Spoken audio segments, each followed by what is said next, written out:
নমস্কার, আজকে আপনাদের সঙ্গে শেয়ার করতে চলে এসেছি একটা ছোট্ট দারুণ টিপস রুটি নিয়ে। তো আপনারা হয়তো ভাবছেন যে রুটি নিয়ে আবার কি টিপস দেবে রে বাবা, কিন্তু দুর্দান্ত একটা টিপস আছে। তো বিষয়টা হচ্ছে যে আটাটাকে একটু ভালো করে মেখে নিয়ে যদি আমরা রুটিটাকে চাটুতেই ফুলিয়ে নিই তাহলে সম্পূর্ণ পুষ্টিগুণটা আমরা পেয়ে যাই আটার। আর গ্যাসের ফ্লেম জোরে দিয়ে আমরা যে রুটিটাকে ফোলাই সেই রুটিটা ফোলে অবশ্য, কিন্তু সেই রুটি খাওয়া একদমই উচিত নয়।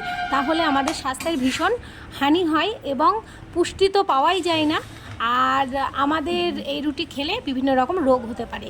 সেই কারণে চাটুতেই রুটি করুন, আর আজকে থেকে চাটুতেই রুটি ফোলান। আমি আজকে এইভাবেই রুটি করেছি এবং ফুলিয়েছি, সুন্দর ফুলেছে।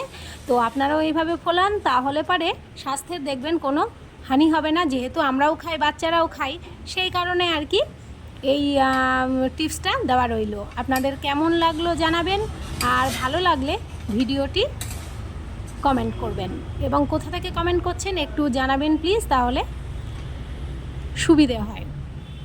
সকলে ভালো থাকবেন, সুস্থ থাকবেন।